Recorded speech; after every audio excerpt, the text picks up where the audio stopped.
খারাপ ছেলেদের সাথে হয় চলো, না হয় মরো। তা জানি খুবই একটা ব্যাড জোক মেরেছি।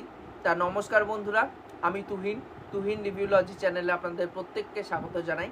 এখন কথা বলবো bad boys ride or die. এই সিনেমাটা আমি কালকেই হল থেকে দেখে এসেছি। তা কেমন কি লেগেছে আজকে মূলত আপনাদের সাথে সেটাই শেয়ার করবো। তার আগে বলে নিই যে এটা কালকেই রিভিউ চলে আসতো, কিন্তু যেহেতু কালকে অনেকটা রাত্রির করে বাড়িতে ঢুকেছি, আর বাড়িতে ঢোকার পরে কি হয়েছে, বুমেরাংয়ের রিভিউ মানে আপলোড করতে করতে প্রায় 10টা সাড়ে 10টা বেজে গেছিলো। তার জন্য ভাবলাম যে ওটা আজকে মানে আপলোড করব শ্যুট করে। তা সকালবেলা কাজ ছিল বলে হয়নি, তাই এখন করছি। তা দেখুন, মূলত এখানটায় যে আমরা কিসের জন্য ব্যাড বয়েজ সিনেমাটা দেখি, মূলত এখানটা কমেডি আছে এবং মার্টিন লরেন্স এবং উইল স্মিথের মধ্যে যে কেমিস্ট্রিটা, তাদের যে যুগলবন্দিটা, যে ব্যাড বয়েজ তার জন্য দেখি। এবং বিশেষত এখানটায় যে অ্যাকশানগুলো থাকে, অ্যাকশান সেট পিসেসগুলো, সেগুলো দেখতে কোথাও না কোথাও খুব সুন্দর লাগে। এর জন্য কিন্তু আমরা ব্যাড বয়েজ সিনেমাটাকে ফলো করি। তা দেখুন, থার্ড পার্টটা আমার সত্যি কথা বলতে এটা খুবই খারাপ লেগেছিলো। এবং আমি মানে 3খানা পার্টি আমি বাড়িতেই দেখেছিলাম ফোনে। বিশেষ করে থার্ড পার্টটা আমার খুবই খারাপ লেগেছিলো, দেখতে দেখতে আমি ঘুমিয়েও পড়েছিলাম, এমনও অবস্থা হয়েছিল। তা থার্ড পার্টটা আমার ভালো লাগেনি, বাট ফার্স্ট এবং সেকেন্ড পার্টটা আমার খুবই ভালো লেগেছিলো। এবং সেই জায়গায় দাঁড়িয়ে কিন্তু 4 নম্বর পার্টটা আবার কামব্যাক করেছে তারা, এবং খুব সুন্দরভাবে কামব্যাক করেছে।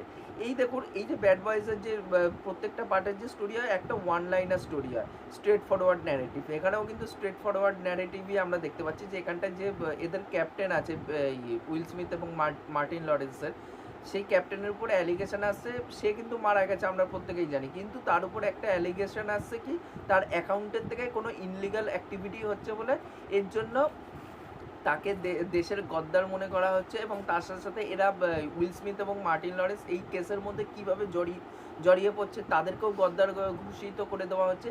এই যাবতীয় ব্যাপার জানতে হলে কেন হচ্ছে, কি বৃত্তান্ত, আপনাকে এই সিনেমাটা হলে গিয়ে দেখে আসতে হবে। 2 ঘন্টারও কম রানিং লেন্থ এই সিনেমাটার।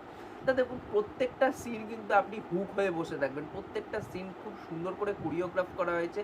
এবং বিশেষ করে যে এদের যে মানে কেমিস্ট্রিটা আমার দুর্দান্ত লাগে। বিশেষ করে ওই মার্টিন লরেন্সের ওই কমিক টাইমিংটা দুর্দান্ত লাগে। আমি হিন্দি ডাবডেই দেখেছি, হিন্দি ডাবডে যথেষ্ট কমেডিগুলো ওয়ার্ক করছে। আমার দেখতে কোথাও না কোথাও খুবই ভালো লাগছে।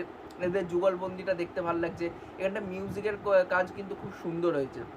আর এখানটায় যে অ্যাকশানগুলো রাখা হয়েছে না, সেগুলো খুব দুর্দান্ত।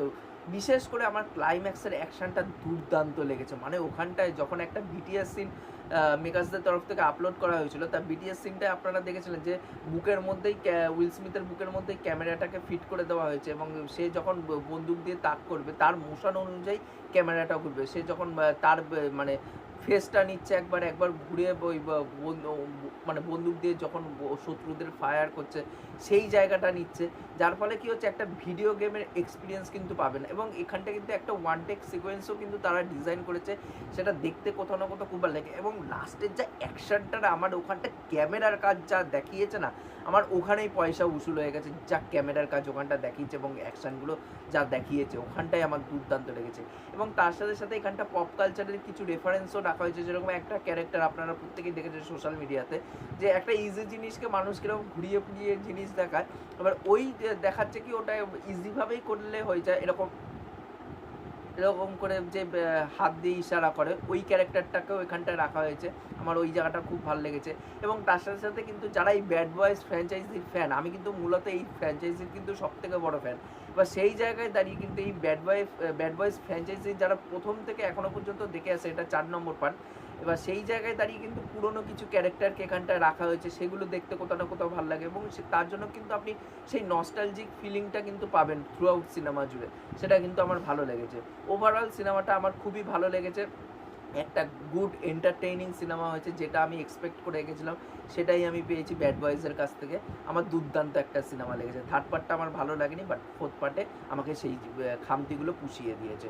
ওভারঅল সিনেমাটা আমার ভালো লেগেছে। যারা আপনারা দেখেছেন এই সিনেমাটা, তারা অবশ্যই নিচে কমেন্ট করে জানান যে আপনাদের এই সিনেমাটা কেমন কী লেগেছে। এবং যারা দেখেননি তাদেরকে অবশ্যই বলবো, ব্যাড বয়েজ ফ্র্যাঞ্চাইজির যদি ফ্যান হয়ে থাকেন, তাহলে অবশ্যই গিয়ে এই সিনেমাটা একবার হলে চেক আউট করুন, নিরাশ হবেন না। এই ছিল আমার ওভারঅল বক্তব্য। ভিডিওটি ভালো লাগলে অবশ্যই লাইক, শেয়ার, সাবস্ক্রাইব করে দিয়ে যাবেন, তাহলে মোটিভেশন পাবো আগে নতুন নতুন ভিডিও বানানোর জন্য। এখনকার মতন টাটা, বাই।